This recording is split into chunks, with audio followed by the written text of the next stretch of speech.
Hello and welcome, my friends. This is Dr. Nayyar Razak Kasmi. Welcome to my YouTube channel once again. And in today's video, I'm going to focus on the concept of quality in healthcare policy. So this is my fifth lecture in the public policy series. And in today's video, the crux of the talks would be on the concept of quality. In the latest textbooks of public policy making, there have been a lot of emphasis on the concept of quality. They are now talking about that all the policies should have a cross-cutting theme, and that theme is quality. So in today's video, we're going to talk about this concept, that what is quality, and more so when we talk about quality in healthcare services, what do we mean by that? So let's start. But before that, for those of you who are watching my YouTube channel for the first time, subscribe would be fantastic. It really helps and I can make more videos for you. And at the same time, if you like my videos, please press the like button, share it with your friends. And if you've got any questions or queries, you can put your questions down in the comment section below. Anyhow, so let's start. I would start by showing you one of picture from the history, and this is a map of the greatest civilizations of their times. So you can see that we had the great Indian civilization in the Indus River Basin. We had the Mesopotamian civilization, the Babylonian civilization in the Middle East. We had the great Egyptian civilization along the Nile River in the Egyptian Peninsula, and we had the Roman and the Greek empires north of the Mediterranean Sea. Now these empires, they were superpowers of their times. Superpower, literal superpowers. But they're all a history. None of them survived, despite the fact that, as I told you, they were superpowers. Now again, historians have tried to find out the reasons behind the rise and fall of these empires. And they found out that one of the reasons that these empires they rose is because they had power. They tried to fight off the neighboring states. They used to annex them, increase their numbers. So their power lied in their numbers. They sheered overpowered the neighboring state by their numbers, and that's how they conquered the lands and how they became superpower. But then history also tells us that none of them survived. All of them, they disappeared because the numbers could only help them to an extent. And eventually, the whole thing came down like a house of cards. The whole empires, they came down because numbers couldn't sustain them. There was something fundamentally wrong in believing in numbers. Numbers was not the savior. They needed something else to survive. And when they didn't have that thing, they eventually disappeared from the face of the earth. What was that? That was missing, despite having a big number. And again, it comes down to one word, and that is quality. Quality was missing. So, if quality is not there, numbers, they cannot save you. And still, despite this thing being proven by nature, by history, again and again and again, we still believe in numbers. We think numbers can save us. So like in healthcare policy, if we hire more number of doctors, if we hire more number of nurses, if we hire more number of paramedics, similarly we make more hospitals, we make more beds, probably we're gonna solve our problems. But again, we are here making a fundamental flaw, and again, we are believing in numbers because we think numbers can solve our problem. But as I told you, we can, for the time being, save ourselves by believing in numbers, but it cannot hold on in the long term because everything needs quality. So let's talk about this thing. What is quality? Well, even in countries where we think they've got a lot of money, a lot of resources, where they've got a lot of hospitals, a lot of clinics, a lot of doctors, a lot of nurses, pets, everything. Still, the healthcare is characterized by what we call as high cost and low quality. The people are paying a lot more and getting in return not what um, they can have in that amount of money. So the amount of quality that you can have in that amount of money, they are not getting it, despite like throwing away billions of dollars. Like in America, 35.6 billion annual spending on healthcare still leads to what they call a surprisingly low quality of care.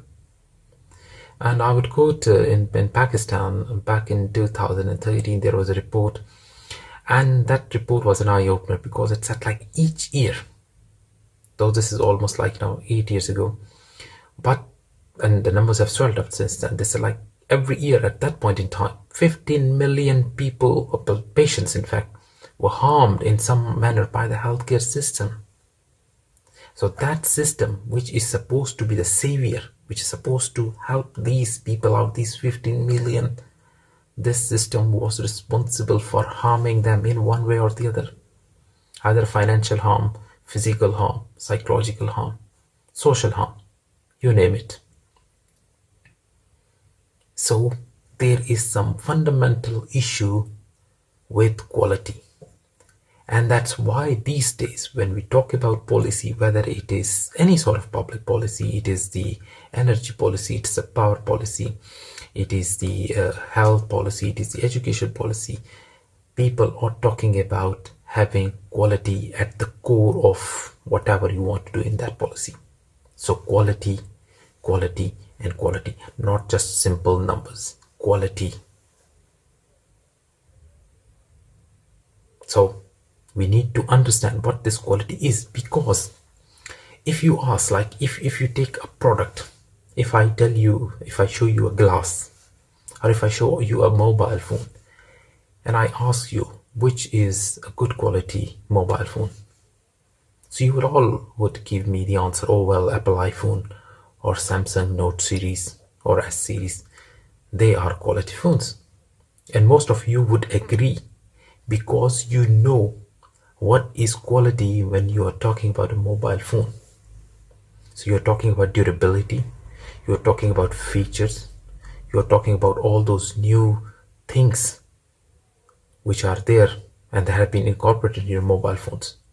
So when there is a product, most of the people agree because they know what they are talking about. But when you talk about something which is not a product but it's a service, like in healthcare, then the quality can be very difficult to define, because people can have different concepts about quality. Someone would think about quality in one way, like doctors would think about quality from their perspectives. The patients would think about quality from their own perspective. The financiers and the providers would think about quality from their own perspective. So everybody has got a different perspective, and that is how they perceive quality, which is not the thing when you are talking about a product like a mobile phone. So we are actually caught in an enigmatic situation, because everybody's got a different concept of quality, and it becomes very difficult to reach a consensus when people have got different views about quality, when you're talking about elusive concepts like services, which you can feel but you cannot see. So quality in healthcare service, because this is something which is written in the Urdu language, and I know majority of my students, those who are from abroad, from different other countries except Pakistan, they would not be able to read this, but this is actually a verse from an Urdu poet, and I will translate it for you. In one of verses, he said in a very poetic manner that he is in pursuit of finding the best of the best. So the poet in that verse says that he's trying to find what is best. And in that pursuit of finding the best, he says he's waiting. Where would that end? So what he's trying to say, that while looking for the best, it is an unending effort to find the best, because you find something which you think is best, and after some time you find something which is more better than that, so you go after that, and then you find something more better than that. So this race never ends. So quality is not something which is a static concept, it's a dynamic concept. It's always evolving. Today what is quality would not be quality tomorrow, so on and so forth. So how do we define quality? If you look at this definition, which says basically is focusing on conformance to specifications, it says quality basically is carrying out your interventions correctly. Carrying out your interventions correctly according to what? Pre-established standards and procedures, with the aim of satisfying the customers of the health system and maximizing results without generating health risks or unnecessary costs. Now see, this is a very comprehensive definition. So here the quality means that in your policy, whatever intervention, whatever policy solutions you have got, and definitely those will translate into intervention, now those solutions should be done according to some pre-established standards and procedures. So you must have a yardstick against which you can measure what you are trying to do. And what we are trying to do must have some aim, and that is aim is to satisfy the customers. So customers in healthcare policy are your patients, your populations, your communities. So whatever you're trying to do, you should do it in a way that you can measure it against some baseline. So you must have some baseline standards. You need to have standards. The crux is you need to have specifications. You need to have baseline criteria. So you first, if you don't have a criteria, there is no way you can measure it. So you need to have a criteria, and I guess that criteria you would measure that your intervention, and that intervention should have a purpose, and that purpose is satisfying your customers. And at the same time, you should do in a way that it should not generate unnecessary health risks, and it should not be very costly. So whatever you're trying to do, you should be able to measure it. It should be aimed at maximizing the satisfaction of your customers, and at the same time it should not be a risky business. It should not be like exposing the people to unnecessary risk. It should not be very costly, because if it comes at a high cost, then probably it would not be sustainable, because sustainability is also important whatever you do, and if it got a good result, it needs to be replicated. You can't do it in one, like for some people, and then stop it. So that is very important, that according to one definition, quality is basically, in very simple word, conformance to your specification. So I hope you have understood that. Now moving on to some other definitions.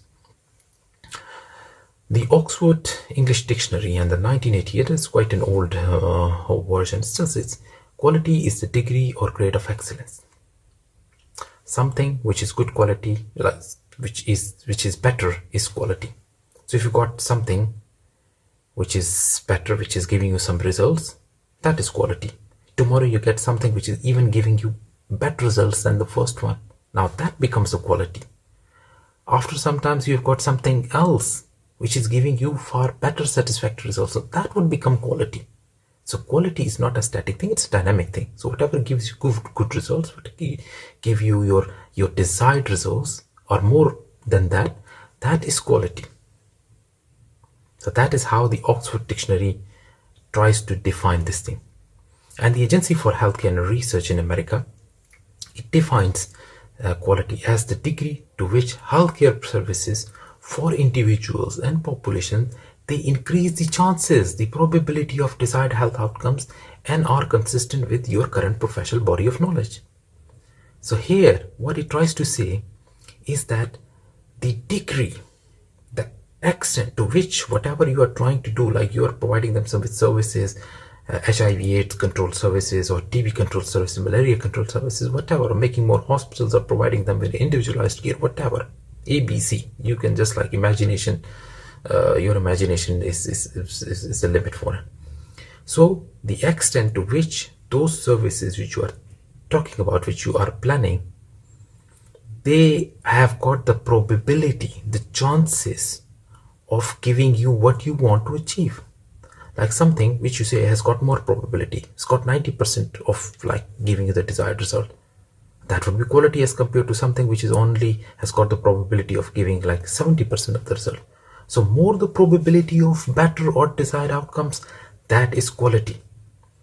But that at the same time it is tied that it should be evidence based, it should be consistent with your current body of knowledge. It should not be like by mistake you do something and as a matter of chance it gives you some good results and you say that is quality. No, there should be evidence for it that it works. It should not be simply that like by chance it worked. Otherwise, I here want to quote something from the history, very interesting. It's just like Ripley, believe it or not. In Brazil, back in the 50s, there was a person who was known for José Petros de Freitas. He is known as Zé Rico, the surgeon with the rusted knife. That person was a coal miner. He suffered from headaches and migraine. And one fine morning, he woke up and he saw that he said that last night I saw a dream, and he was working with a doctor which he used to call Adolf Hitler, and he said he was a bald surgeon, and he said his soul has entered me and now I am the doctor. And from that point onward, that person, the José Petros de Freitas, he started practicing medicine, though he was totally illiterate person. And for the next 20-25 years, he practiced medicine, and he is on record known to do miracles. He used to do surgeries on those patients which were refused from other hospitals, and he used to have 100% results. He used to give 100% magical results, something which the science cannot explain. So let's say if we have got a system where people or the system is doing miracles without any knowledge, like Zé Rico, José Petros de Freitas, would you call that quality? No. Why? Because it is giving you the desired result. It is not consistent with the body of the knowledge. It's not evidence based. It's just like supernatural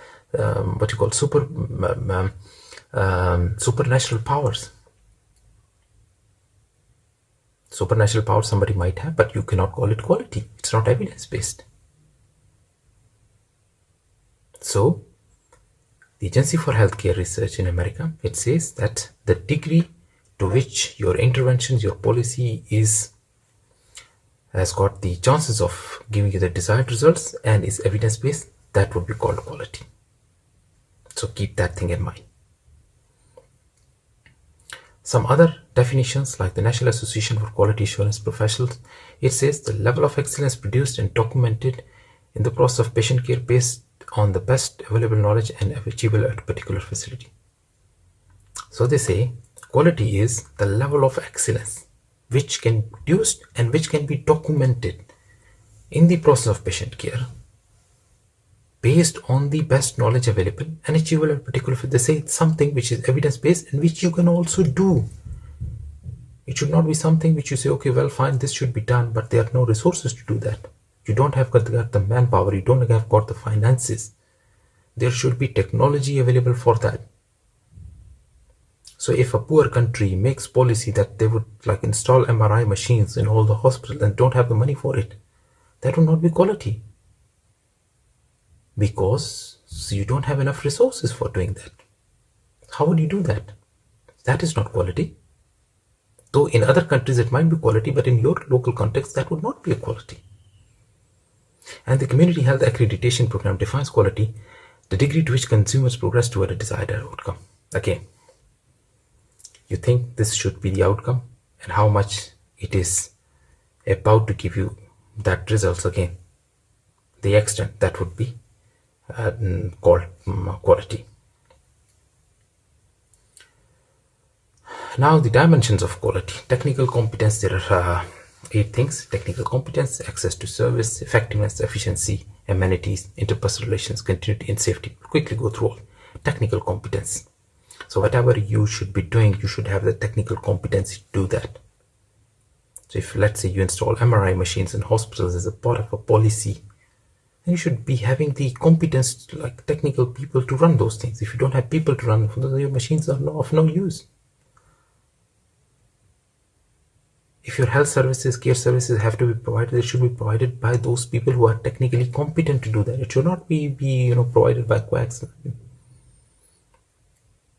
Access to service, accessibility is very important. If you got services through your policy, people should be able to access them. If it is too costly, you come up with something for which people have to pay millions and they are not able to afford that, they will not use it. So you will not get the desired outcomes. So again, in that case, the quality is not there. So accessibility is very important. Effectiveness, the degree to which your interventions give you the desired outcome, that is effectiveness. So if you say 80%, it should be giving you 80% results. That is effectiveness. And efficiency means that you should be able to do that with least amount of resources. If you need 10,000 people to do something, that would not be efficiency. But if you can do the same, if you can give the same results, let's say with 1,000 people, that is efficiency. So efficiency means maximum utilization of available resources to give you the best outcome. Amenities, things that make you comfortable.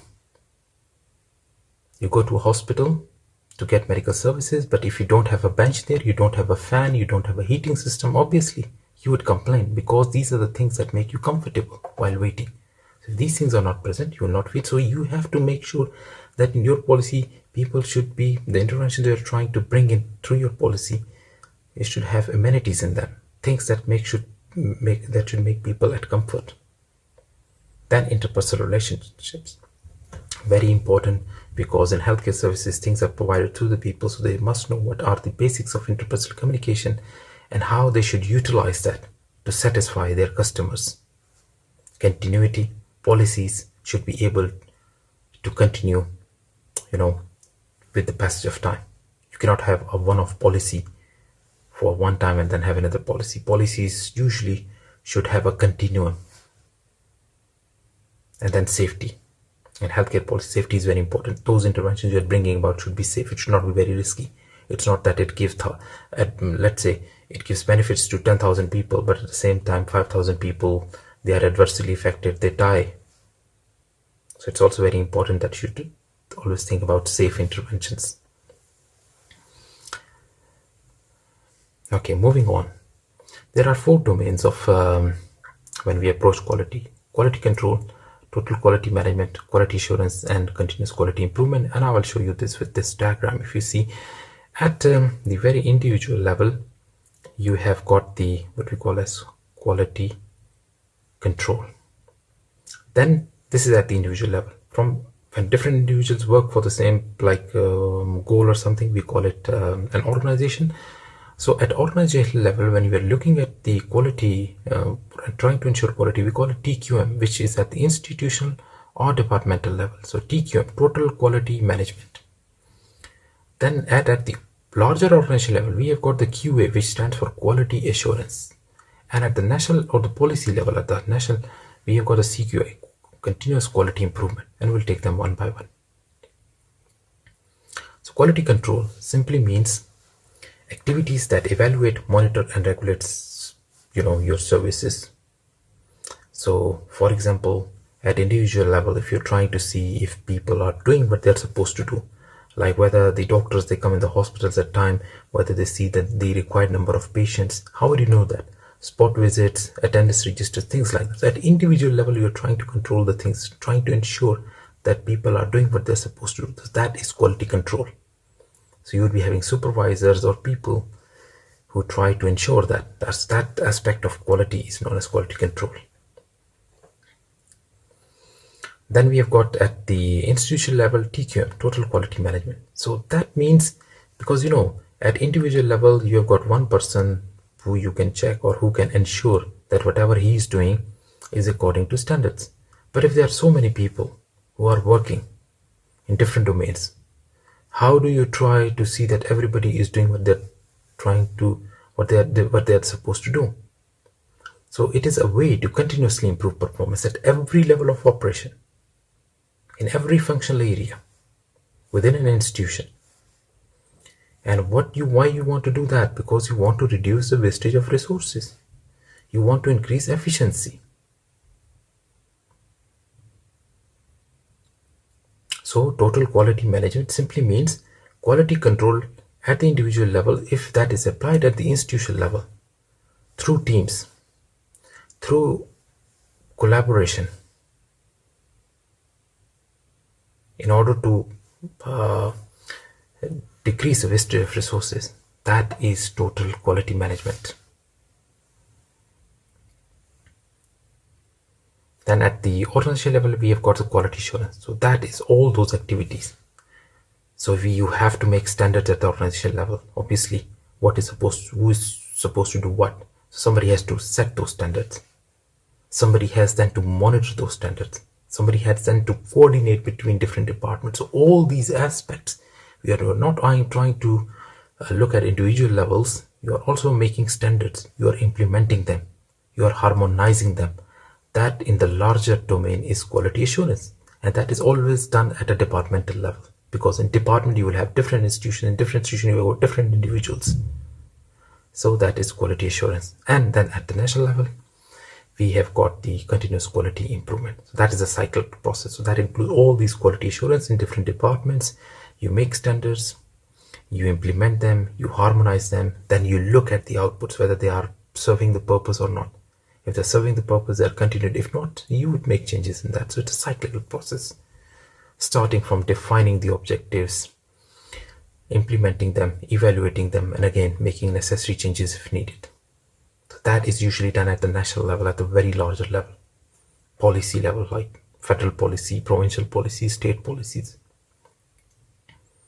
So in this small video lecture, I've tried to explain the concept of quality. Why? Because these days, the newer textbooks of public policy making, they talk about quality, and quality is the new buzzword in the town. So they say your policies must have the concept of quality right enriched, ingrained in your policy making process. So I hope you have understood this video. If you've got any questions, I know this is a very dry subject, but if you've got any questions, you can put it down in the comment section below and I will try to explain it to you. Have a good day and thank you very much. Bye bye.